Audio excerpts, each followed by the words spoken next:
दोस्तों नमस्कार। बोलो तो सब सुनेंगे हमारे इस पॉडकास्ट चैनल में आपका बहुत-बहुत स्वागत है। इस चैनल के माध्यम से हम आपसे रूबरू हुए और बहुत सारे विषयों पर हमने आपसे बातचीत की। कई शख्सियतें हमारे इस स्टूडियो में आईं और उन्होंने अपने अनुभव हमसे साझा किए। आज जो मेहमान, जो अतिथि आज हमारे साथ हैं, वो मेडिकल फील्ड से हैं, एक सामाजिक कार्यकर्ता हैं, एक अच्छी वक्ता हैं और मेडिकल कॉलेज की डीन भी रह चुकी हैं। तो ऐसी बहुमुखी प्रतिभा की धनी हमारी आज की अतिथि डॉक्टर अनुराधा श्रीखंडे, उनका हम बहुत-बहुत स्वागत करते हैं। नमस्कार। हम आपको बता दें कि इंदिरा गांधी पहले कॉर्पोरेशन मेडिकल कॉलेज होता था, फिर Indira Gandhi government medical college यानी मेयो हॉस्पिटल, उसकी आप 14-15 साल आप डीन रह चुकी हैं। आप वहाँ की पैथोलॉजी डिपार्टमेंट की हेड हैं। सिकल सेल ये एक ऐसी डिसीज़ है कि जो अलग ही अपना महत्व रखती है समाज में। तो इस सिकल सेल डिसीज़ पर आप राष्ट्रीय और अंतर्राष्ट्रीय स्तर पर आपने काम किया है और सतत कार्यरत हैं। सतत छोटे-छोटे जो छोटे-छोटे शिविर हैं, उनके माध्यमों से और अपने दवाखाने के माध्यम से सिकल सेल के विषय में लोगों को जागरूक करती आई हैं। तो मैडम नमस्कार, आपका बहुत-बहुत स्वागत है। नमस्कार श्रद्धा। हाँ। आज फिर से सिकल सेल पे बात करते समय मुझे बहुत अच्छा अच्छा, लग रहा है। नहीं पर आज सिकल सेल पर भी बात करेंगे मैडम और उसके साथ-साथ आपके जीवन के बारे में भी बात करते हैं कि आप इतने साल डीन रही हैं ज़रूर। और हम लोग जैसा एमबीबीएस मुन्ना भाई एमबीबीएस पिक्चर देखते हैं और उसमें जैसा माहौल होता है, तो मुझे सबसे पहले तो यही पूछना है कि क्या मेडिकल कॉलेज का माहौल ऐसे ही होता है? हम लोगों ने तो ऐसा ही माहौल रखा था अपने डिपार्टमेंट में मुन्ना और भाई जैसा? मुन्ना भाई जैसा नहीं, हाँ, पर हम और हमारे हँसता-खेलता। सारे हुँ, स्टूडेंट जो होते हुँ, थे, बोथ हुँ, अंडर ग्रेजुएट और पोस्ट ग्रेजुएट, हमने हुँ, हँसते-खेलते ही सारा काम किया है जी। और हम हँसते-खेलते रहते थे, हुँ, हुँ, इसीलिए हम सिकल सेल जैसा ये काम हाँ। पिछले 28 साल से कर सके। जी, जी। हाँ, यानी कंटिन्यूअस आपका काम रहा। आपके हाँ। जीवन के बारे में और आपके अनुभवों के बारे में हम बाद में बात करेंगे। पर सबसे पहले मेडिकल प्रोफ़ेशन के बारे में बात करते हैं कि इसमें आने वाले जो बच्चे रहते हैं 12th के बाद कई बच्चे ऐसे हैं, कई डॉक्टर से भी मैंने पूछा तो उन्होंने कहा कि मेरा बेटा रात तक तो उसने कहा कि नहीं मैं मेडिकल फ़ील्ड में आऊँगा और आपका पूरा इंफ्रास्ट्रक्चर है, मैं उसको आगे बढ़ाऊँगा और सवेरे उठते साथ उसने कहा कि नहीं, नहीं, नहीं, नहीं, हाँ, मुझे मेडिकल फ़ील्ड नहीं करनी है। क्योंकि मेडिकल फ़ील्ड में कम से कम एक 15 साल तो आपकी पूरी शिक्षा-दीक्षा और हुँ, उसके बाद एस्टैब्लिश होने को एक हुँ, समय लगता है। हुँ, तो लोग इससे कतराते हैं, हुँ, ऐसा मुझे लगता है। हुँ। तो आप क्या कहेंगी? नहीं, आजकल तो वैसे ही हो गया है, माहौल तो वैसा ही है कि इन हुँ, बच्चों को पढ़ाई बहुत ज़्यादा साल तक करनी पड़ती है हुँ, और उसके बाद भी जो अनसर्टेनिटी है कि हाँ। भई अगर मैंने चाहा कि मेरे माता-पिता कार्डियोलॉजिस्ट हैं, तो मैं भी हुँ, कार्डियोलॉजी हुँ, हुँ, प्रैक्टिस करूँगा। हुँ, पर ये ज़रूरी नहीं है कि मुझे मेरे मार्क्स के मुताबिक कॉम्पिटिटिव एग्ज़ाम में हुँ, वही कार्डियोलॉजी फ़ील्ड मिलेगी मिलेगी। और इस वजह से ये भी अनसर्टेनिटी है। ऊपर से ये भी है कि आजकल का जो ज़माना है, वो सुपर स्पेशलाइज़ेशन का है। हुँ, हर एक पेशेंट चाहता है कि भई मुझे मेरा जो पेशेंट है, उसको मैं सुपर स्पेशलिस्ट को दिखाऊँ और अच्छे से अच्छी उसको ट्रीटमेंट मिले। तो ये सारा करने के लिए हमें वैसा इंफ्रास्ट्रक्चर भी होना ज़रूरी है। हुँ, टेक्नोलॉजी काफ़ी आगे बढ़ चुकी है, इसमें खर्चा भी काफ़ी आता है लगता इसकी है शिक्षा में, हाँ। और इस वजह से अगर आपके पास वो सारा फंडिंग है, हुँ, उसके वो सारा आपके पास तैयारी है, हुँ, तो ही आप आगे जा सकते हैं या तो फिर वो भी एक बहुत बड़ा हर्डल चैलेंज है, है हाँ, और चैलेंज भी है बच्चों के सामने और हाँ। इस वजह से बच्चे आजकल बहुत ज़्यादा कतराते हैं। मैडम एक बात और है कि जिनके घर में इंफ्रास्ट्रक्चर है जैसा आपने कहा कि माता-पिता डॉक्टर्स हैं, तो वो भी चाहते हैं कि उनका बच्चा चलिए कोई शुगर फील्ड में है तो बच्चा डायबिटिक फील्ड में ही जाए या फिर यदि कार्डियोलॉजिस्ट हैं तो बच्चा कार्डियोलॉजी इस फील्ड में जाए। तो सब लोग ऐसा तो जिनके पास इंफ्रास्ट्रक्चर तैयार है हुँ, या हॉस्पिटल तैयार है, हुँ, तो उनके बच्चे ज़्यादातर इस फील्ड में जाते हैं और बेचारे जो साधारण परिवार के लोग हैं, जहाँ हुँ, पर इतना पैसा नहीं है या इतना आगे चल के हुँ, तामझाम नहीं कर सकते, हुँ। वो बेचारे अलग होते हैं ऐसा मुझे लगता है। इसमें भी 2 कैटेगरीज़ हम स्टूडेंट्स की हमेशा देखते हैं हुँ, कि एक तो परिवार है जहाँ पे हुँ, मेडिकल फील्ड पहले से प्रैक्टिस की गई है। हुँ, और वहाँ के बच्चे देखते हैं कि हुँ, भई मेरे दादा, नाना, मेरे पेरेंट्स खुद ऑल थ्रू आउट उन्होंने सेवा करी है लोगों हुँ, की, हुँ, समाज में जाके, लोगों में जाके इन लोगों ने ये शिक्षा जो उन्होंने ली है, वो लोगों तक पहुँचाई है हुँ, और वो सेवाभावी संस्थाओं से भी जुड़े हुए हैं। एट द सेम टाइम एक दूसरा परिवार भी है, हुँ, जहाँ का बच्चा बहुत एम्बिशियस है, हुँ, पर उसके परिवार में ना कोई डॉक्टर है, ना हुँ, कोई हुँ, उनके पास इंफ्रास्ट्रक्चर है, ना पैसों की भी उनके पास तरतूद है। हुँ, तो पर ये जो बच्चा है उसको खुद ऐसा लगता है कि मुझे भी जाके सेवा करनी है। हुँ, तो ये जो 2 कैटेगरी के बच्चे हैं हुँ, जिन्होंने देखा है और जिनकी खुद इच्छा है, हुँ, ये फिर भी इस फील्ड में आने के लिए सामने आते हैं। पर जिनके पास बिल्कुल ही कोई सुविधा नहीं रहती, हुँ, वो बहुत कतराते हैं। हुँ, और आजकल ये भी देखा गया है कि सब लोग बोलते हैं कि मैं पढ़ाई तो कर ही रहा हूँ, but um, at the same time I want to enjoy my life. I um, just don't want to spend all my life studying. Um, क्योंकि यहाँ पे एक बार आप आ गए तो 20-25 साल तो आप रहते ही हो उसमें। हुँ, और अगर आपको सुपर स्पेशलाइजेशन करता है तो वो भी और आगे। और आजकल का ज़माना जो है कि हर एक 1 साल के बाद तो आपके पास कुछ न कुछ नई चीज़ आती है। आपको अप टू डेट रहना अपडेट रहना बहुत पड़ता है। हाँ, ज़रूरी है। और अगर आप वैसे नहीं रहे, हुँ, तो फिर आप पीछे रह जाओगे। तो इस वजह से ये तो पढ़ाई मतलब करनी ही पड़ती है। हुँ। और फिर लोगों के पास अपना टाइम ही नहीं होता, बच्चों को देने के लिए इसलिए लोग टाइम नहीं कॉर्पोरेट होता। में जाते हैं फिर 10 से 5 फिर हाँ, इसलिए वे लोग चुनते हैं कि भाई तो फिर मैं इसमें ये इतने खुद साल का क्यों क्यों बनाना? हाँ, इतना क्यों ये करूँ, ऊपर से एडमिनिस्ट्रेशन भी देखूँ, पेशेंट भी देखूँ हुँ, और ये भी करूँ। इससे तो अच्छा है कि मैं कॉर्पोरेट में चला जाता हूँ, वहाँ पे मुझे सिर्फ जाके मेरा जो काम है वो ही करना है। हुँ, और यहाँ पे तो मुझे ये भी करना है प्लस एडमिनिस्ट्रेशन भी सँभालना है। हाँ, और या तो फिर मैं दूसरे कुछ इसमें चला जाऊँ, हुँ, बाकी भी बहुत सारी फील्ड है हुँ, और I will enjoy my life and at the hmm. Same time earn also. नहीं, पर कई डॉक्टर्स ऐसे रहते हैं कि जिनका यानी जिनका उनके खून में ही रहता है हाँ, कि भैया मैं 24 घंटे बिल्कुल अपना हाँ, इसी फील्ड में रहूँ तो उनको अच्छा रहूँगा। लगता है। हाँ। ऐसे भी बहुत सारे डॉक्टर्स अब ऐसे मिलते भी हैं। है, हाँ, हम देखते भी है और इसी जी। वजह से प्रोफ़ेशन हुँ, आज भी चल ही रहा है। हाँ, हाँ। और उतना ही नहीं पर आजकल मेडिकल टूरिज़्म जो है कि हमारे यहाँ पे जो भी कुछ सस्ता है हाँ, compared to rest of the countries, um, तो लोग हमारे यहाँ पे हमारे जो दिग्गज डॉक्टर्स हैं, हुँ। उनके पास आके अपनी ट्रीटमेंट करवा के जाते हैं। इसको मेडिकल टूरिज़्म कहते हैं। मेडिकल टूरिज़्म भी कहते हैं और हाँ, आजकल हमारे यहाँ पे बहुत अच्छे कॉर्पोरेट में भी बहुत अच्छी सुविधा है हाँ, पेशेंट लोगों के लिए। और डॉक्टर्स लोग भी वहाँ जाना पसंद करते हैं हाँ। क्योंकि भाई बाकी एडमिनिस्ट्रेटिव हेडेक्स नहीं है। हुँ। हम we will concentrate only on our speciality. Madam private medical colleges के बारे में आप क्या कहेंगी? प्राइवेट मेडिकल कॉलेज भी एक ऑप्शन है। वहाँ के प्रोडक्ट कैसे निकलते हैं? प्रोडक्ट ऐसा हाँ, है कि भई कभी-कभार तो हमको देखने मिलता है हुँ। कि at the cost of they are better than government merit, पर colleges. At the same time हाँ, क्योंकि वहाँ पे इंफ्रास्ट्रक्चर बहुत अच्छा है, क्योंकि हाँ। वहाँ पे टेक्नोलॉजी बहुत एडवांस्ड है, हुँ, क्योंकि यहाँ पे मशीनरी जो है, हुँ। ये दिग्गज लोग वहाँ पे मशीनरी प्रोवाइड कर रहे हैं, तो ट्रेनिंग फैसिलिटी इन बच्चों को बहुत अच्छी मिल सकती है। फैकल्टी वाइज़ और फैकल्टी जो है वो विजिटिंग फैकल्टी भी ये लोग वहाँ से इधर-उधर से लाते हैं। जी। इस वजह से ऐसा नहीं है हुँ, अभी कि हुँ। प्राइवेट मेडिकल कॉलेज में आप गए हैं तो क्वालिटी ऑफ स्टूडेंट्स कम है, पर eight the same time in बच्चों को बहुत अच्छी शिक्षा प्रदान होती है ओके, ओके, और ओके। इस वजह से एक्सपोज़र बहुत अच्छे से मिलता है, हुँ, हुँ। तो वहाँ पे भी पिक्चर बहुत अच्छा है। जी। अ, ये नोबल प्रोफ़ेशन हम कहते हैं। एक डॉक्टर के पास कोई गया तो डॉक्टर भगवान है और उसकी सारी चिंताएँ दूर हो जाएँगी और या फिर मैं एक डॉक्टर के साथ हूँ तो मैं सेफ़ हूँ, ये एक बात थी। और पहले कैसा फैमिली डॉक्टर का एक कांसेप्ट था कॉन्सेप्ट था। कि यदि मेरे घर के सारे लोग हैं तो वो एक ही फैमिली डॉक्टर के पास हुँ, जाएँगे। फैमिली डॉक्टर जब कहेगा कि अब आपको किसी हुँ, हुँ, कोई डॉक्टर के पास जाना है, हाँ, तब वो जाते थे। हुँ, अब तो फैमिली डॉक्टर की कोई कांसेप्ट ही नहीं हुँ, बची। अब लोग सीधा हुँ, यानी अप्रोच करते हैं और सीधा हुँ, स्पेशलाइज्ड डॉक्टर के पास जाते हैं। तो मुझे ये आपसे जानना था कि पहले एक सेवा भाव ये महत्व रखता था। हुँ, अब वो सेवा भाव लुप्त हो चुका है, हुँ, ऐसा कई लोगों का कहना है जिससे यदि एक किसी हॉस्पिटल में कोई जाता है, तो कॉर्पोरेट हो तो वो पूरा उसको इतनी सारी टेस्ट लिख कर देते हैं, तो कन्फ्यूज़्ड भी हो जाता है इंसान। इसके बारे में आप क्या कहिएगा?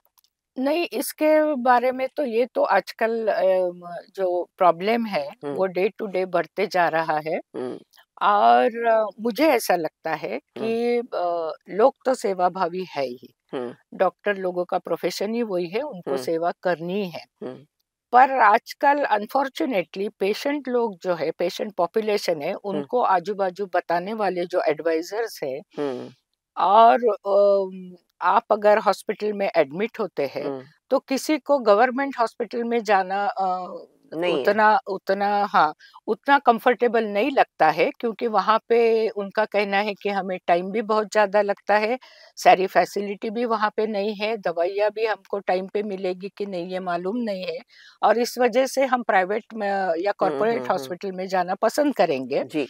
ऊपर से सबको ये भी लगता है कि भई मेरा जो पेशेंट है, मेरे पास भले ही पैसा ना हो, पर मैं बाद में पैसे का कुछ ना कुछ तो कर बंदोबस्त दूँगा, कर लूँगा, हाँ। बंदोबस्त कर लूँगा, हुँ, पर मेरे पेशेंट को जो भी कुछ है वो अच्छे से अच्छी ट्रीटमेंट मिलनी चाहिए। हुँ, और इसी वजह से ये लोग बाहर कॉर्पोरेट हॉस्पिटल में जाना पसंद करते हैं।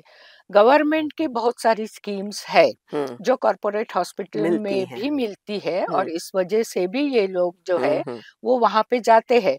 पर हुँ। फिर भी कभी-कभार ऐसा हुँ, हो जाता है कि आपके पास पैसे नहीं रहते हैं, हुँ, और जब आपका पेशेंट किस वजह से अगर बहुत ही सीरियस हो, हुँ, तो इवन आपको अगर ट्रीटमेंट अच्छी भी मिली हो, फिर हुँ। भी चांसेस है कि भई बीमारी ऐसी थी कि आपके पेशेंट को अच्छे से वो केयर करनी आउटकम ज़रूरी नहीं थी। मिला। जी।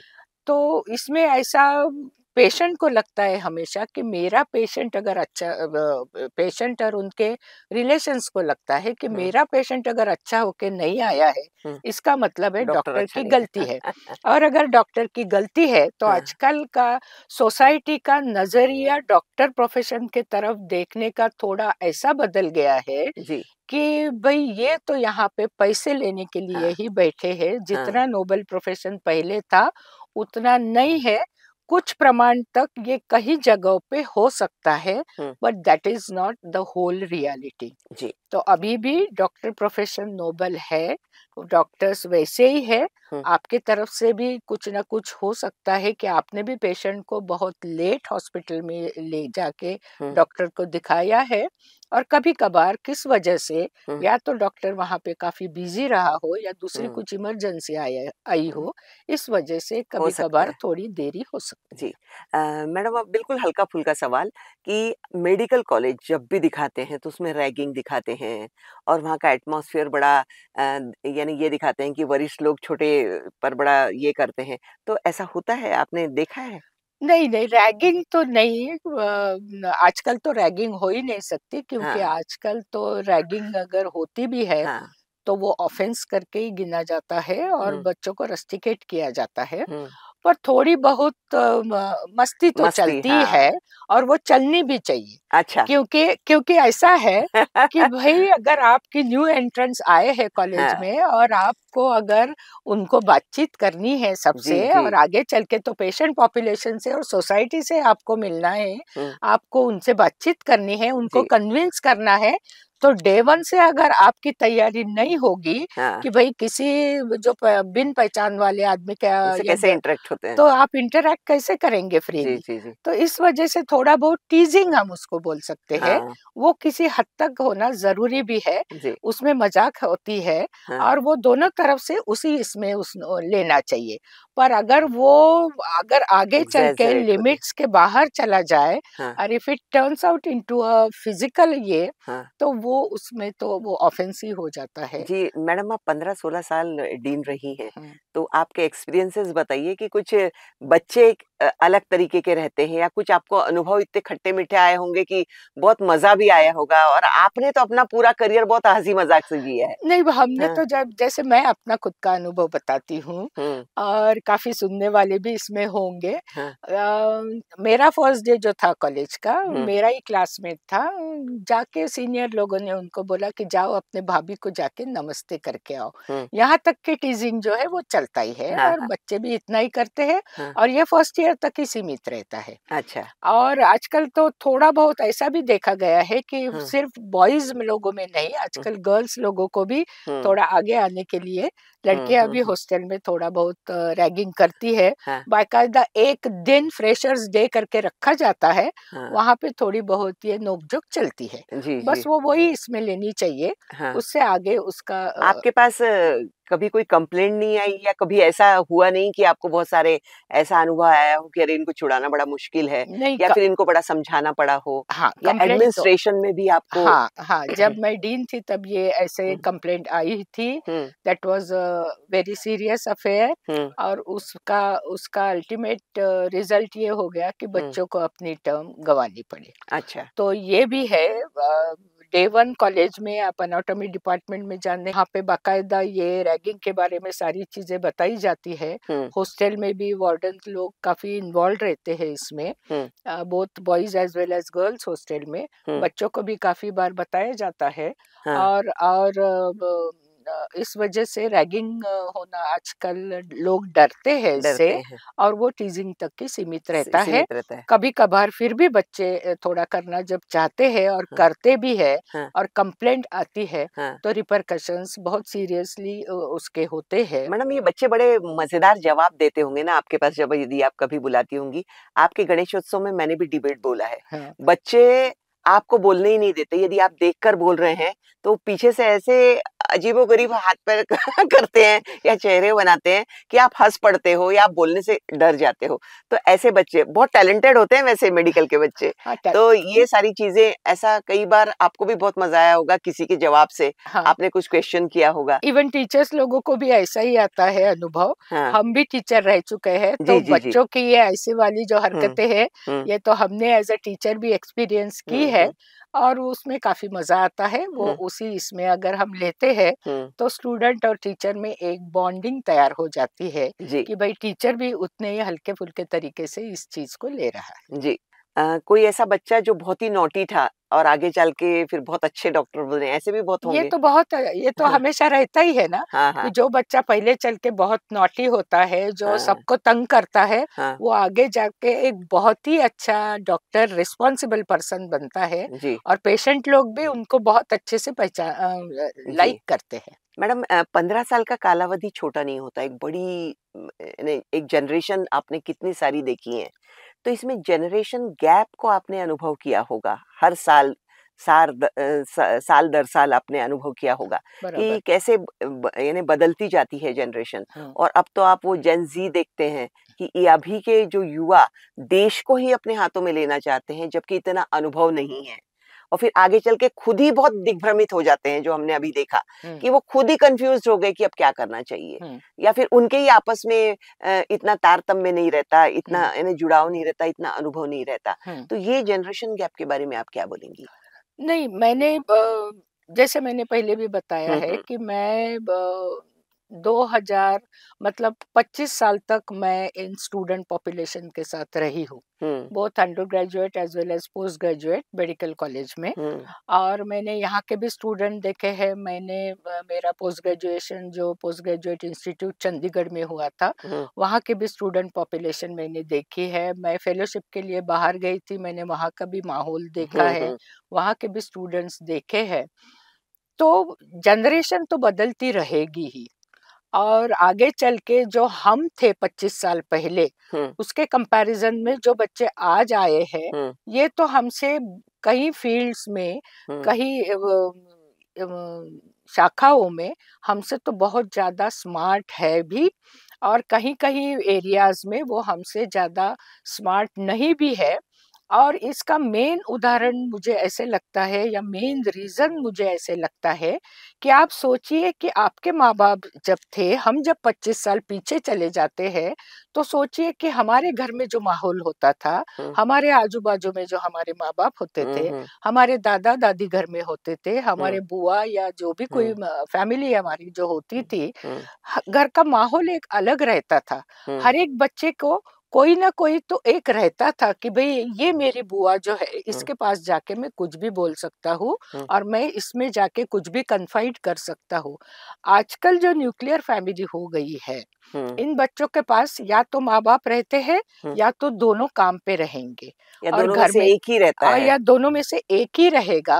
और मेजॉरिटी ऑफ द टाइम्स वो जो एक घर में रहेगा, वो भी मैक्सिमम टाइम पे मोबाइल पे ही रहेगा। और ये बच्चा भी इस वजह से कि भाई मेरे पास तो कोई है नहीं, तो मैं अपना मोबाइल ही क्यों ना देखूं, तो ये बच्चों के पास या तो कॉलेज या आउटसाइड वर्ल्ड में इनके पास कोई रोल मॉडल नहीं है। कि हमें लगता था कि भाई हम अगर स्कूल में जाएंगे, हम कॉलेज में जाएंगे, तो ये टीचर है जिनका हम पे ध्यान है, ये हमें कुछ टोकेंगे या बोलेंगे या ये हमारे ध्यान देके हमें और आगे जाने के लिए प्रोत्साहित करेंगे।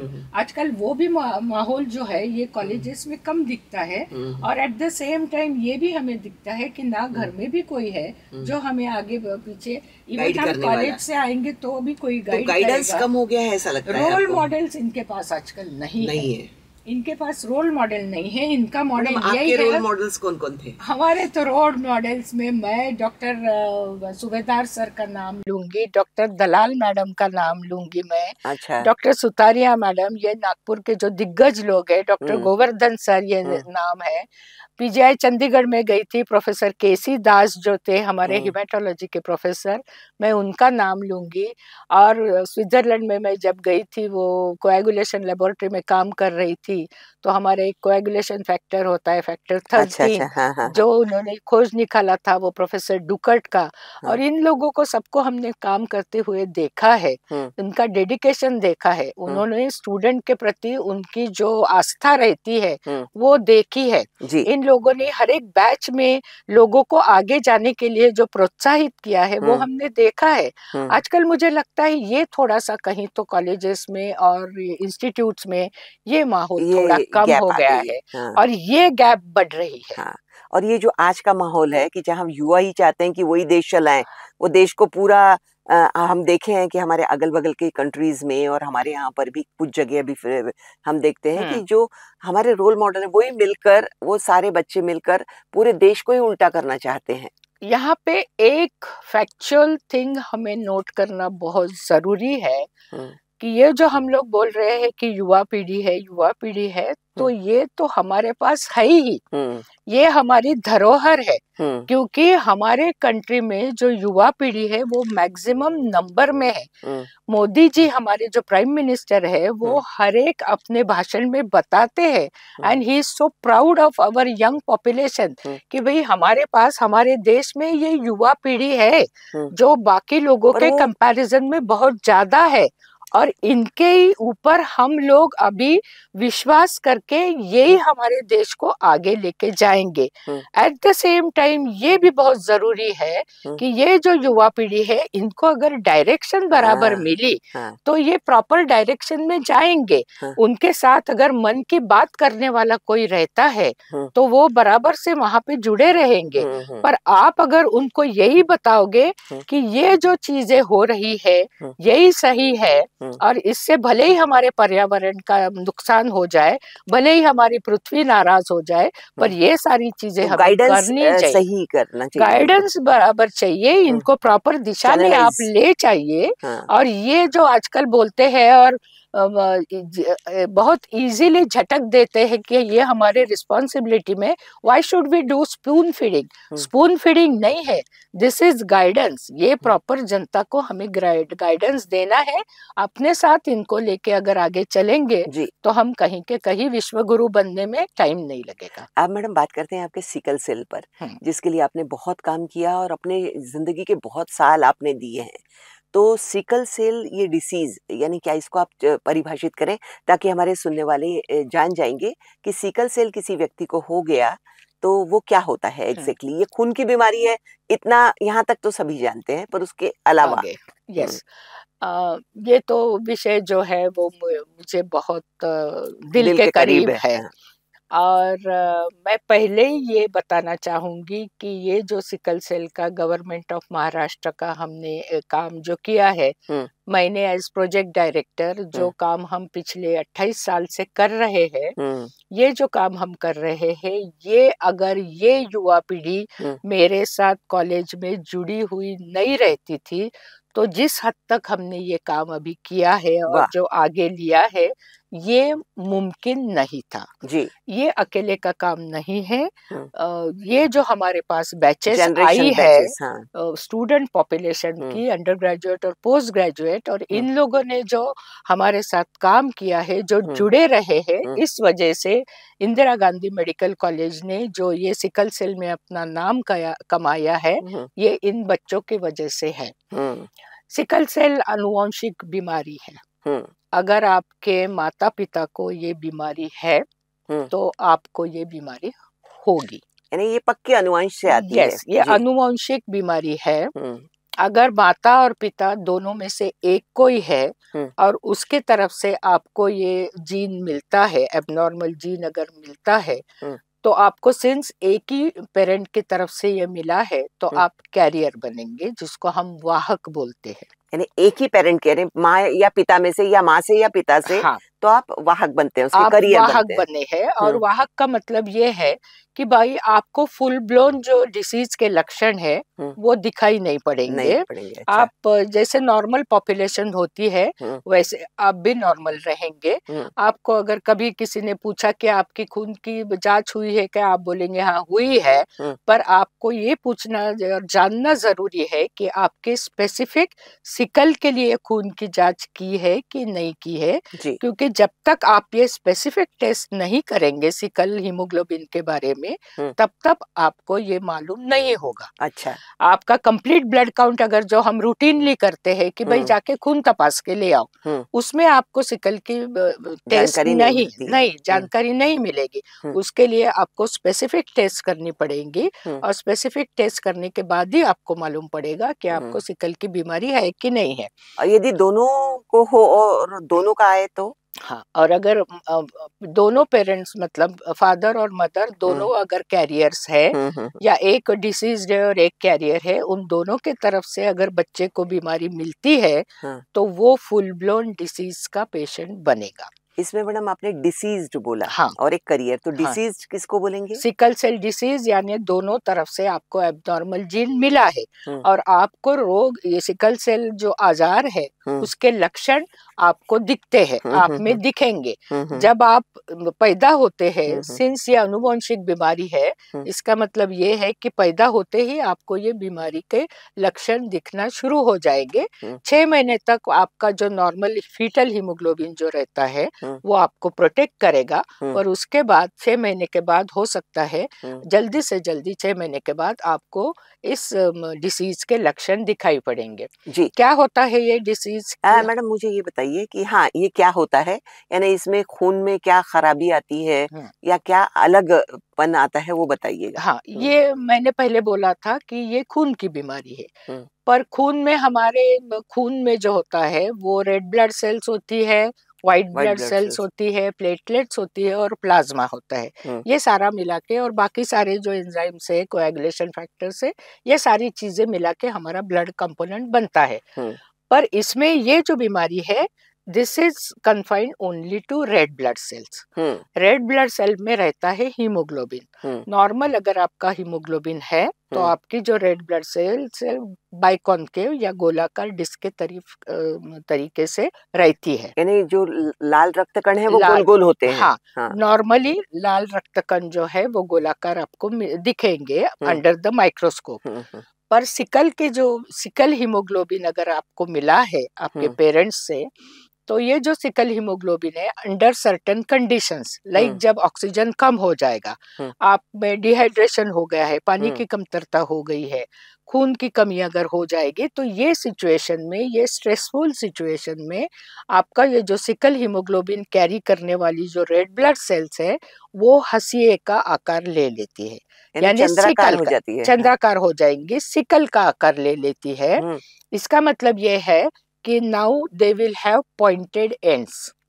अगर सिकल ऐसा अगर अपना हंसिया का अगर शेप आ जाता है तो ये दोनों जगह पे पॉइंटेड एंड्स रहेंगे और ये अर्धगोलाकार ये आपकी रेड ब्लड सेल रहेगी। नाउ ये रेड ब्लड सेल जो है ये आपकी डिपेंडिंग अपॉन कितना परसेंटेज आपको बीमारी और कितना परसेंटेज आपको ये हीमोग्लोबिन मिला है, जो कि सिकल सेल डिसीज पेशेंट में it can go up to 90%, 80% ऐसा ये सिकल हीमोग्लोबिन रहेगा, विच मीन्स कि उतनी percentage of your red blood sales will undergo sickling.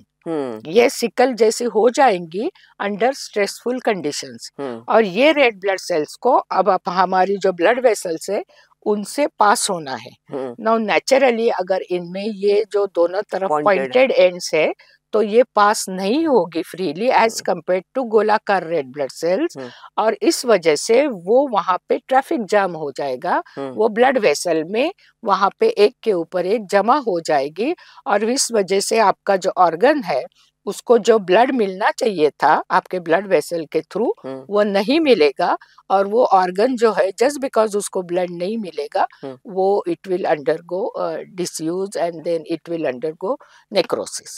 ओहो। मतलब उसमें उसकी क्षमता जो है वो खत्म हो जाएगी।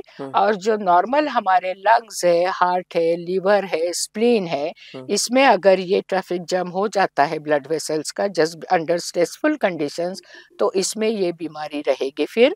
और हर एक अटैक के साथ, हर एक जो ये पेनफुल अटैक आपका होगा, आपको अगर खून नहीं मिल रहा है किसी ऑर्गन को, तो आप में ज्यादा करके ये जो आपके जॉइंट्स रहते हैं, हाथ पैर के जॉइंट्स रहते हैं, इसमें ये लक्षण बहुत ज्यादा दिखाई देते हैं। पेनफुल क्राइसिस हम उसको बोलते हैं। या तो आपके स्प्लीन में भी ये बीमारी हो सकती है, लिवर में भी हो सकती है, आपके पेट के अंदर की जो ब्लड वेसल्स है उसमें भी कभी कभार हो सकता है। तो हर एक टाइम में जब भी कभी ये क्राइसिस होता है तो बहुत ज्यादा एक्सक्रूशिएटिंग पेन फीलिंग आता है। और इस वजह से जहाँ जहाँ ये पेन हो रहा है वहाँ वहाँ का ऑर्गन आपने समझ लेना चाहिए कि उसकी क्षमता हर टाइम में कम हो रही है। अच्छा। जितनी बार आपको ये पेनफुल क्राइसिस आएगा साल में, उतनी बार आपका वो अटैक्स आएंगे, उतनी बार आपकी क्षमता कम होगी। और अगर लंग में हो रहा है तो आपका लंग खराब होगा, लिवर में हो रहा है तो लिवर खराब होगा, स्प्लीन में हो रहा है तो स्प्लीन खराब होगा। मैडम, ये आपने जो बात बताई है बिल्कुल सही है कि इस तरीके से होता है। तो ये कि अनुवंश से ही होता है कि आगे चल के भी कभी हो जाता है? ऐसा नहीं नहीं, ये तो अनुवंशिक ही है, माता पिता से मिलेगा। आप जब पैदा होते हैं तभी से बीमारी शुरू होगी। आगे चल के बीमारी जो है मरते दम तक रहेगी। बीच में हम अगर दवाई देते हैं तो सिम्टम्स कम ज्यादा हो जाएंगे। आजकल जो बोन मैरो ट्रांसप्लांटेशन या जीन रिप्लेसमेंट थेरेपी, ये नई थेरेपी जो आई है, उस वजह से हम आपका जो एबनॉर्मल बोन मैरो है या जो ऑर्गन है जिससे ये रेड ब्लड सेल पैदा होते हैं, इसको ही हम बदल देंगे। या तो आपका जो एबनॉर्मल जीन है उसको ही अगर हमने पूरा बदल दिया तो ही आपकी बीमारी पूरी तरह से ठीक हो सकती है। अच्छा मैडम, अदरवाइज नहीं। इसके सिम्टम्स क्या होते हैं? बच्चा जब जन्म होता है तो उसकी सिकल टेस्ट तो नहीं होती है, तो उसकी सिम्टम्स क्या दिखती है कि ये बच्चा अलग है थोड़ा? आजकल ये जो सिकल का जो प्रोग्राम हर एक कंट्री में लिया जाता है, जैसे इंडिया में बहुत ज्यादा कॉमनली होता है, अफ्रीकन पॉपुलेशन में भी डिसीज बहुत कॉमनली है। तो ये लोगों में न्यूबॉर्न स्क्रीनिंग मैंडेटरी कर दिया है। आप जैसे ही पैदा होते हैं हॉस्पिटल से डिस्चार्ज होने के पहले आपका न्यूबॉर्न स्क्रीनिंग होगा, ताकि आपके बच्चे को जन्मता ही बीमारी है कि नहीं है यह पता चल जाता है। और ताकि आपको प्रिवेंटिव मेडिसिन दिया जाएगा, एंटीबायोटिक आपको दिया जाएगा। क्योंकि पहले 5 साल में ही जस्ट बिकॉज इन लोगों को सिकल की बीमारी है, इन लोगों को इन्फेक्शन से जूझना पॉसिबल नहीं होता। न्यूमोकॉकल इन्फेक्शंस बहुत ज्यादा कॉमन होते हैं, रेस्पिरेटरी इन्फेक्शंस कॉमन होते हैं, और वो बहुत ज्यादा उसको टैकल करना ये बच्चों को पॉसिबल नहीं होता। मैक्सिमम डेथ्स जो होती है वो 5 साल के अंदर होती है, 5 साल के भीतर। भीतर। तो इस वजह से फिर अगर बच्चे को पैदा होते ही सिकल की बीमारी है ये हमको पता चला, तो हम प्रिवेंटिव इनको पेनिसिलिन दे सकते हैं, जिस वजह से इनको ये बीमारियां, रेस्पिरेटरी इन्फेक्शंस जो है जिस वजह से इनकी मौत हो सकती है, ये कम करने के लिए सिम्टम्स रेस्पिरेटरी और पहले 5 साल में इन्फेक्शंस बहुत ज्यादा होते हैं। इन लोगों को जोड़ों में दर्द भी बहुत ज्यादा होते हैं, जिसको हम हैंड फुट सिंड्रोम बोलते हैं। यानी कि आपके हाथों के और पैरों के जो छोटे छोटे ये जॉइंट्स है, इसमें सूजन आ जाती है और ये बहुत पेनफुल रहते हैं। साल में ये जो ऐसे अटैक्स है ये 3-4 बार आते हैं। अगर समझ लो कि ये 3-4 बार अगर आपको आते हैं तो इसका मतलब है कि आपका डिसीज सीवियर है। या तो कभी कभार आपका खून बहुत कम हो जाता है, क्योंकि ये जो लाल रक्त पेशी है, ये लाल रक्त पेशी का जो लाइफ स्पैन होता है, सिकल वाली लाल रक्त पेशी का लाइफ स्पैन 30 से 40 दिन तक होता है, वेराज हमारी नॉर्मल जो रक्त पेशी है उनका लाइफ स्पैन है 120 दिन। तो ये इतनी कम हो जाती है, 1/4 से भी कम हो जाना, और इस वजह से आपकी ये जो लाल रक्त पेशी है ये डिस्ट्रॉय होते जाना स्प्लीन में, और इस वजह से फिर आपको एनीमिया ये हो एक सकता दूसरे है। को डिस्ट्रॉय करते जाते हैं। नहीं, हाँ। एक दूसरे को ये डिस्ट्रॉय नहीं करते। ये हुँ, जो एब्नॉर्मल रक्तपेशी है, ये हुँ, स्प्लीन आपका जो है हाँ, वो पहचानता है हुँ, कि ये नॉर्मल हमारी ये समथिंग जो, फॉरेन हाँ, दिस इज पार्टिकल है। Something abnormal um, and then I have to destroy this. Um, तो ये स्प्लीन में नष्ट होती है, हुँ, और स्प्लीन में नष्ट होने के कारण स्प्लीन में भी बहुत ज्यादा अटैक्स आते हैं, हुँ। और स्प्लीन सबसे पहले खराब होने वाला ऑर्गन। मैडम, मुझे और एक सवाल यहाँ पर ये आता है कि महिला और पुरुषों का अनुपात इसमें क्या है? और ये जनरली एशिया में किस जगह ज़्यादा मिलता है? नहीं, ऐसा तो कुछ नहीं है कि भई हुँ, मेल या फीमेल में ही हुँ, दिखाई पड़ेगा, ऐसा हुँ। कुछ नहीं है। जिसको एब्नॉर्मल जीन मिला उसको ये अच्छा। डिसीज़ आ जाएगा। हाँ, हाँ। और as far as India is concerned, um, हमारे यहाँ पे सबसे कॉमन और सबसे मैक्सिमम पॉपुलेशन जो जी, सिकल जी। सेल की मिलती है, या बेल्ट जिसको हुँ, कहा जाए, हुँ, वो सेंट्रल इंडिया है। हमारे यहाँ पे गढ़चिरौली, चंद्रपुर, भंडारा, गोंदिया, यवतमाल, ये जो विदर्भ और आजू-बाजू के ये जो सारे डिस्ट्रिक्ट है, यहाँ पे सिकल सेल पॉपुलेशन हमें मैक्सिमम नंबर्स में मिलती है। अच्छा, in addition to this, down south, ये जो सिकल सेल की बीमारी है, हमें इंडिया में सबसे पहले नीलगिरी हिल्स में मिली थी। ओके। वहाँ पे हमने सबसे पहले 1952 में ये डिसीज़ को आइडेंटिफ़ाई आइडेंटिफ़ाई किया किया। है। जी। उसके बाद 1954 में गवर्नमेंट मेडिकल कॉलेज नागपुर में ये डिटेक्ट हो गया था, हुँ, और 1954 से लेके 1998 तक हुँ, 50 मतलब 50 साल के बाद हुँ, हमें गवर्नमेंट से ये प्रोजेक्ट मिला है, हुँ, first pilot project for hmm, sickle cell disease from government of Maharashtra मिला है हुँ, Indira Gandhi government medical college को। हुँ, हमने गवर्नमेंट को बताया कि भाई अगर ये बीमारी इतनी कॉमन है यहाँ पे, हुँ। तो इसके लिए कुछ ना कुछ एक कॉन्क्रीट प्रोग्राम मध्य होना बेल्ट में। जरूरी हुँ, है। हुँ,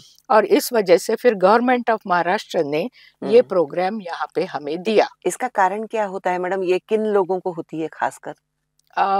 हाई रिस्क कम्युनिटी जो है, हुँ, हाई रिस्क कम्युनिटी में ये डिसीज कॉमनली हमको दिखने को मिलती है। और आजकल जो ये इंटरमिंगलिंग हो रहा है, हुँ, कि मतलब इंटरकास्ट मैरिजेस जो हो रही है, हुँ, उस वजह से तो आजकल बहुत ज़्यादा बाकी कम्युनिटीज़ में भी डिसीज़ मिलती है। पर सबसे पहले देखा जाए तो शेड्यूल कास्ट और शेड्यूल ट्राइब्स पॉपुलेशन में ये डिसीज़ बहुत ज़्यादा परसेंटेज में हमें दिखाई गई थी। मैडम, कुछ ऐसा सुना जाता है कि कुछ खाने से भी ये डिसीज़ होता है? नहीं, हाँ, वो that is a myth. Myth ऐसा है।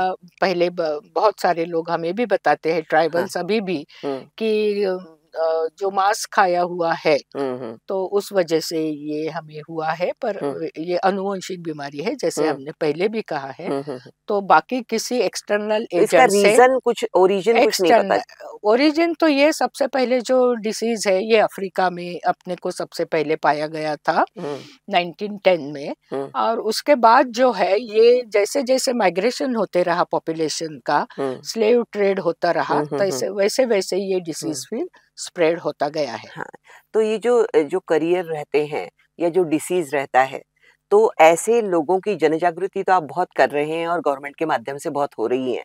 तो इन लोगों ने क्या यानी शादी के समय या अपने वास्तविक जीवन में ये लोगों को बताना ज़रूरी है?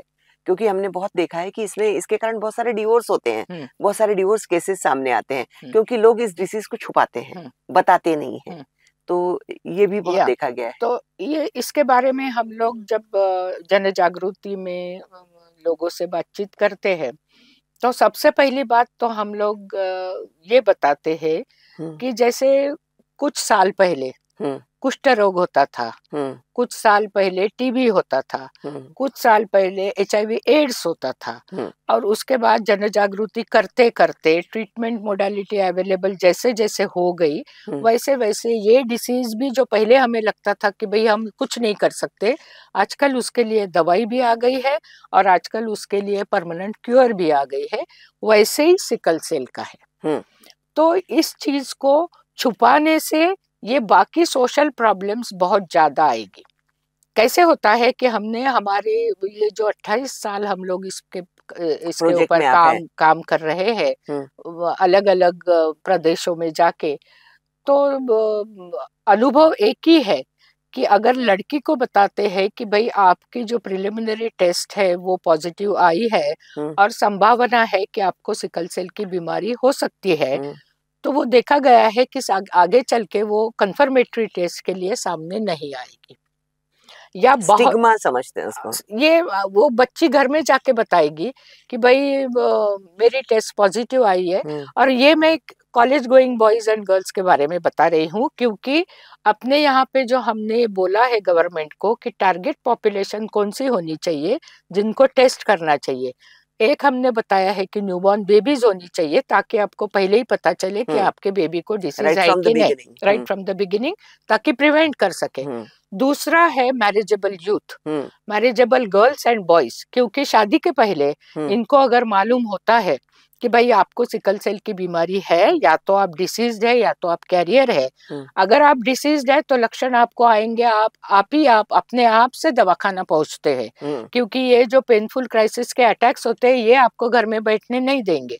पर आप कैरियर अगर है तो आपको सिम्टम्स नहीं है, पर आपको फिर भी जानना जरूरी है कि आप कैरियर है कि नहीं है। क्यों जानना जरूरी है? क्योंकि अगर एक कॉलेज गोइंग लड़की को हमने कैरियर करके डिटेक्ट कर लिया और बाकायदा उसकी शादी दूसरे एक कैरियर से न मालूम होते हुए हो गई, तो नेक्स्ट जनरेशन में 25% चांस रहेगा कि ये जो कपल है ये डिसीज चाइल्ड को पैदा करेंगे। और हमारा प्रोजेक्ट का मेन मकसद यही है कि जितना हमारे पास अभी सिकल सेल डिसीज का लोड है उतने के लिए हम ट्रीटमेंट मोडालिटी देंगे, पर हमें आगे जनरेशन में जितना कम हो सके उतने सिकल सेल के बच्चे पैदा हो, ये हमारा मेन एम है, टारगेट है। और टारगेट हमने ये रखा हुआ है, और इसीलिए ये जरूरी है कि मैरिजेबल यूथ को शादी के पहले अपना सिकल सेल स्टेटस मालूम होना जरूरी है। अब इसमें ये तभी हो पाएगा जब घर में जाके इन लोगों के फैमिली मेंबर्स, आजू बाजू की सोसाइटी, इनकी रिलीजियस कम्युनिटी, इनके काउंसिलर्स, आजू बाजू के पॉलिटिकल लीडर्स, ये सब लोग जब तक इन लोगों को अवेयरनेस क्रिएट नहीं करेंगे, उनको इंफॉर्मेशन प्रॉपर नहीं देंगे, तब तक के ये प्रॉब्लम जो है वो टैकल नहीं होगा, और तब तक के माता पिता, खास करके लड़कियों का और शादी के टाइम लड़कों का भी सिकल सेल स्टेटस जो है वो छुपा के रखेंगे।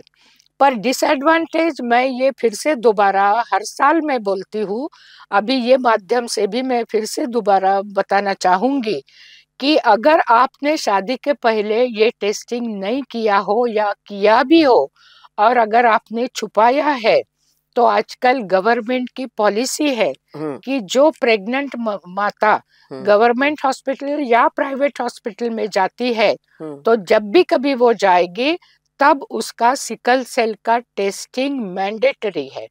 तो यानी शादी के टाइम आपने ये छुपाया है, पर जब आपकी वाइफ प्रेग्नेंट है तब आपका ये सिकल सेल का स्टेटस मालूम होगा, और तब सोशल प्रॉब्लम बहुत ज्यादा होंगे। एक तो लड़के वाले बोलेंगे कि आपने शादी के टाइम हमें ये बताया नहीं, और दूसरा यानी ये भी है कि अगर आप सेकंड ट्राइमेस्टर में गए, 5-6 महीने के बाद आप पहली बार अगर गवर्नमेंट हॉस्पिटल में जाते हैं, तो आपके पास ये 5-6 महीने का बच्चा पेट में है, और 5-6 महीने का बच्चा अगर हम अभी गर्भजल परीक्षण करके बताते हैं आपको कि ये बच्चे को तो सिकल की बीमारी है, तो वो बच्चे को मेडिकली आप टर्मिनेट कर सकते हैं। तो 5-6 महीने का जो गर्भधारणा हुई है वो टाइम पे बच्चे को आपने टर्मिनेट करना मदर के लिए बहुत ही ज्यादा इमोशनल स्ट्रेस है, as well as for the father, और बहुत सारी फैमिली इसमें डिस्टर्ब हो सकती है। सो बेस्ट, इसमें सबसे बेस्ट उपाय ये है कि शादी के पहले आप अपना टेस्टिंग कर लो, क्योंकि जैसे बाकी गोत्र मिलाते हैं, पत्रिका मिलाते हैं, ब्लड ग्रुप देखते हैं, वैसे ये भी देख लेना चाहिए। तो ये देखना जरूरी है। इसमें नए नए उपाय और नए नए इन्वेंशंस क्या क्या हुई हैं अभी तक? तो अभी पहले जो था तो यही था कि भाई सिकल सेल के लिए कोई इलाज नहीं है, पर जैसे जैसे दवाइयाँ अच्छी तरीके की आने लगी है, तो ऐसे देखा गया है कि हाइड्रोक्सीयूरिया नामक जो एक दवाई है वो सिकल सेल के लिए बहुत उपयुक्त अभी पाई गई है, और उसके साइड इफेक्ट्स भी ज्यादा नहीं है। पेट में थोड़ी बहुत जलन होती है जिसके लिए ऊपर से आपको एंटासिड वगैरह दिया जा सकता है, पर ये जो दवाई है, इस वजह से आपकी खून की कमी का जो ये है लक्षण है, हाँ, वो कम एनीमिया। परसेंटेज में पाया जाता है। आपको इन्फेक्शंस कम होते हैं इस हुँ, दवाई की वजह से, और ऊपर से आपकी क्वालिटी ऑफ लाइफ बहुत अच्छी हो जाती है, हुँ। जिस वजह से आप ज़्यादा साल तक ज़िंदा रह सकते हो। वैसे सिकल सेल वालों की उम्र भी हाँ, ये कम हो जाती है, क्योंकि हुँ, बार-बार ये अगर अटैक्स आपको आएँगे तो अटैक्स कम हो आएँगे, जाएँगे। हाँ। तो आपके हुँ, हुँ, हुँ, आपके हुँ। ऑर्गन्स खराब होते हुँ, जाएँगे हुँ, हर एक अटैक के साथ। हुँ। और पहले देखा जाता था कि भई 30-40 साल तक ज़्यादा से ज़्यादा ये लोग रह जी पाते सकते थे, हैं। व्हेरेas आजकल काफ़ी हद तक ये आगे ज़िंदा रह सकते हैं। जी, और ऊपर से ये भी देखा गया है कि आजकल इवन लेडीज़ लोगों में हाँ। भी, इवन वो प्रेग्नेंट भी हो जाते हैं, इवन हुँ, प्रेगनेंसी के बाद भी इन लोगों की लाइफ अच्छे तरीके से रह सकती है। जी। प्रेगनेंसी में हाइड्रोक्सीयूरिया ये जो ड्रग है वो लेते नहीं है, हुँ, पर इसके पहले अगर आप लेते रहे हो हुँ, हमेशा से, हुँ। तो आपकी वैसे ही क्वालिटी ऑफ लाइफ अच्छी अच्छी है। हो जाती है। इस वजह से हुँ, आप प्रेगनेंसी को भी हुँ, हुँ। टैकल कर मैडम सकते ये हो। रोग यदि रहा तो इम्यूनिटी पर प्रभाव पड़ता है हाँ, ना? तो ज़रूर। इम्यूनिटी जब कम रहेगी तो बाकी की चीज़ें जो हैं, बाकी के जो रोग हैं, हुँ, वो अपने आप घेरने लगते होंगे। इसीलिए इन्फेक्शंस इन लोगों में बहुत ज़्यादा होते हैं। हाँ, और और भी कोई बड़ी-बड़ी बीमारियाँ हैं, ऑर्गन्स के आप कहते हैं कि लंग्स हाँ, लंग्स बहुत ज़्यादा तरीके से खराब हो जाते हैं, लिवर आपका स्प्लीन खराब हो जाता है, हुँ, लिवर की भी बीमारी हुँ, होती है, और बहुत लोगों में तो ये पथरी की बीमारी भी होती है गॉल हुँ, ब्लैडर हुँ, में। हुँ, इस वजह से पेट में दर्द भी काफ़ी हद तक होता है। हुँ, और आगे चल के ये जो आपके जॉइंट्स है, हुँ, वेट बेयरिंग जॉइंट्स है, यानी आपके जो हिप जॉइंट है या तो शोल्डर जॉइंट है, इनमें भी नेक्रोसिस हो जाता है, और ये जॉइंट्स भी आपके कुछ काम के नहीं रहते। हुँ, बहुत बार हम सिकल सेल का पेशेंट ऐसे ही देख के पहचान जाते हैं, क्योंकि वो लंगड़ाते हुए अपने पास आता है। हुँ, और इन लोगों की जस्ट बिकॉज इनकी जो लाल रक्त पेशी है वो डिस्ट्रॉय होती है, तो ये लाल रक्त पेशी में का जो हीमोग्लोबिन है, सिकल हीमोग्लोबिन, बाहर आ जाता है उसमें से, हुँ, और वो बिलीरुबिन में कन्वर्ट हो जाता है, जो पीला पिगमेंट होता है। अच्छा, और ये जो पेशेंट होते हैं वो हमेशा या पीलिया तो लंगड़ा से हाँ, आते हैं या तो पीलिया से आएंगे। हाँ, तो एक आध पेशेंट आपके पास अगर आ रहा है, हुँ, बोलता हुँ, हुँ, है कि भाई जॉइंट खराब हो गया हुँ, मेरा और पीलिया हो रहा है, हुँ, और बार बार साल में मुझे जॉइंट पेन होता है, हुँ, तो सबसे पहला डायग्नोसिस आपके मन में सिकल सेल का ही आना चाहिए, जी। हमारे बेल्ट में। तो ये सबसे अच्छा यानी ये अच्छा हो सकता है क्या? ये अच्छा होने के लिए प्रयास क्या-क्या कर रहे हैं आप अभी? गवर्नमेंट स्तर पे तो काफ़ी गवर्नमेंट सतर्क है, हम हुँ, लोगों ने, डॉक्टर लोगों ने भी हुँ, ये चीज़ें गवर्नमेंट के हुँ, नज़र में ला के रखी हुँ, है कि भई इनको अगर बोन मैरो ट्रांसप्लांट हो सकता है, अच्छा, और इनका अगर पूरे तरीके से इलाज हो सकता है, तो नागपुर में भी बोन मैरो ट्रांसप्लांटेशन की फैसिलिटी होनी चाहिए। सरकारी तौर पर। सरकारी तौर पे भी और हाँ, प्राइवेट हॉस्पिटल्स में भी। अच्छा, क्योंकि क्योंकि लोग आजकल गवर्नमेंट स्कीम्स के अंदर बोन हुँ, मैरो ट्रांसप्लांटेशन के लिए हुँ, पैसा काफ़ी मिल सकता है। हुँ, पेशेंट लोगों तक ये जानकारी हुँ, जानी हुँ, चाहिए। हाइड्रोक्सीयूरिया लेने के बाद भी हुँ, अगर आपके बच्चे को बार-बार सिम्पटम्स आते हैं, हुँ, तो 12 साल के अंदर अगर आपने बच्चे का बोन मैरो ट्रांसप्लांटेशन किया, तो हुँ, आपके ये जो बीमारी है वो हुँ, पूरी तरह से ठीक हो सकती है।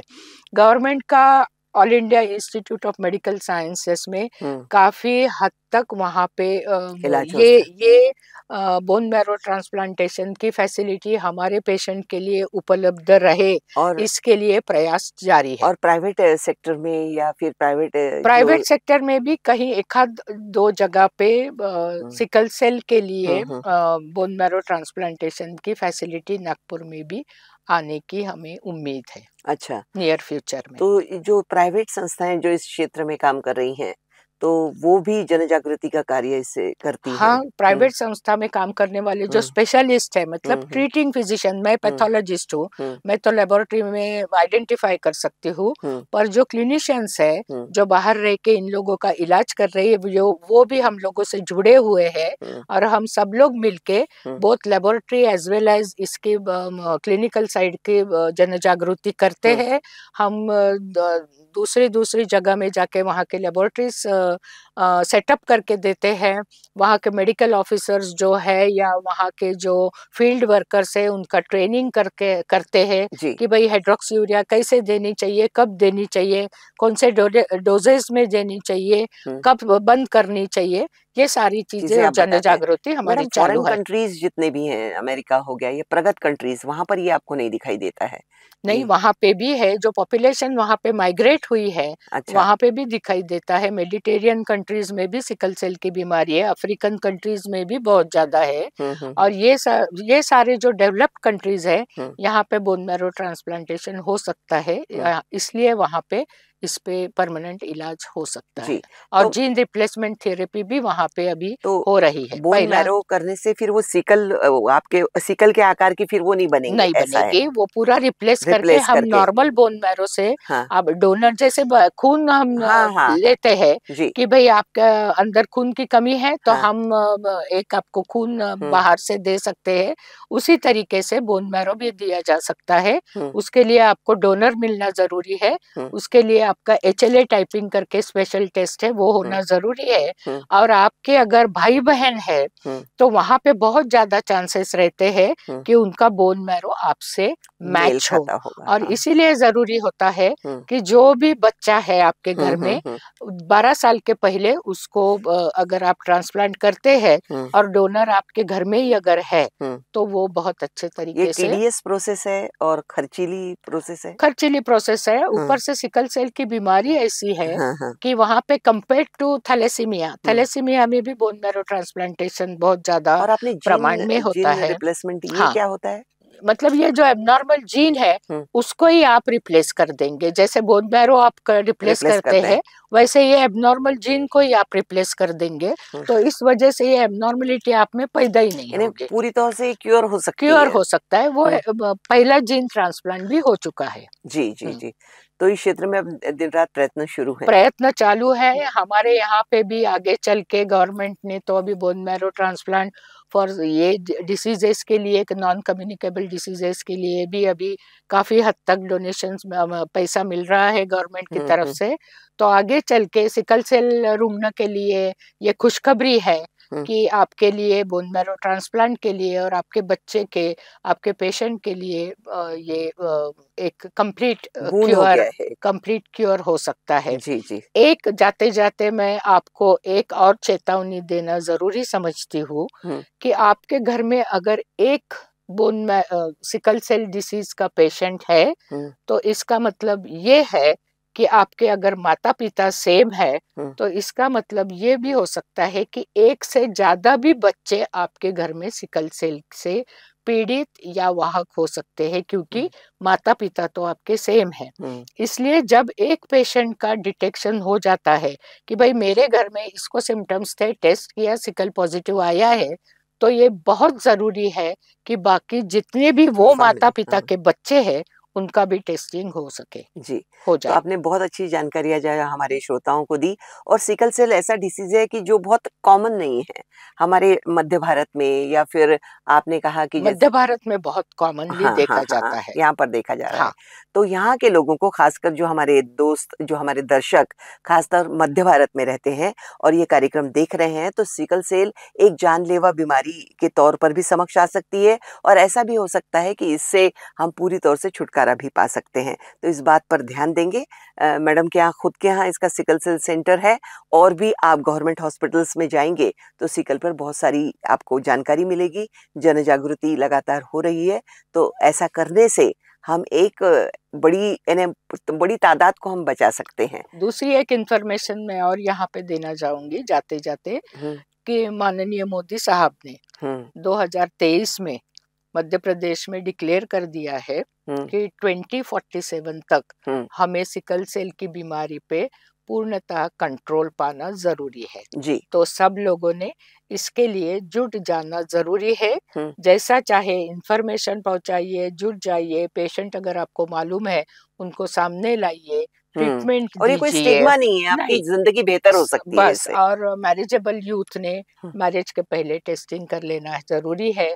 प्रेग्नेंट मदर्स फर्स्ट ट्राइमेस्टर में अगर टेस्ट करते हैं हम्म। तो आपका गर्भजल परीक्षण करके आप मेडिकली टर्मिनेट कर सकते हैं अगर आपका बच्चा सिकल सेल का रुग्ण जी। निकलता है। तो आपने इतनी अच्छी इन्फॉर्मेशन दी, आपके कॉलेज के दिनों के अनुभव आपने साझा किए और सिकल सेल यानी इस पर बहुत कम चर्चा होती है, जिस पर आपने बताया इसके लिए आपका बहुत-बहुत धन्यवाद। धन्यवाद, नमस्कार।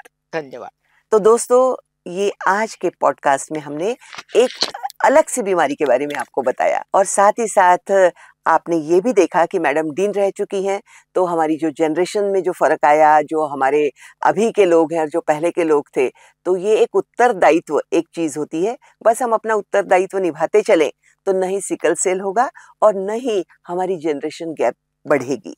तो हर समय वही है, लोग हम वही हैं, बस अपने जीवन स्तर को कैसा अच्छा बनाना, ये हमारे परिवारों में, अपनी कुटुंब संस्था ने इस बात को समझना चाहिए और ख़ासकर भारतीय परिवेश में इन सारी चीज़ों को समझने की और आगे बढ़ने की पूरी क्षमता है, ऐसा हम मानते हैं। तो आज के पॉडकास्ट को हम यहीं विराम देते हैं। अगले कार्यक्रम में किसी नई शख्सियत के साथ फिर आपसे मिलेंगे। तब तक के लिए नमस्कार। पर आप बोलते रहिए ताकि लोग सुनते रहेंगे और आप हमारे पॉडकास्ट देखिए, सुनिए, उसे लाइक कीजिए और सब्सक्राइब कीजिए। नमस्कार। अगर हमारा ये पॉडकास्ट आपको पसंद आया हो तो इसे लाइक करें और हमारे चैनल को ज़रूर सब्सक्राइब करें। बेल आइकॉन भी ज़रूर दबाएं ताकि जब भी हमारा नया एपिसोड रिलीज हो तो आपको तुरंत खबर मिले।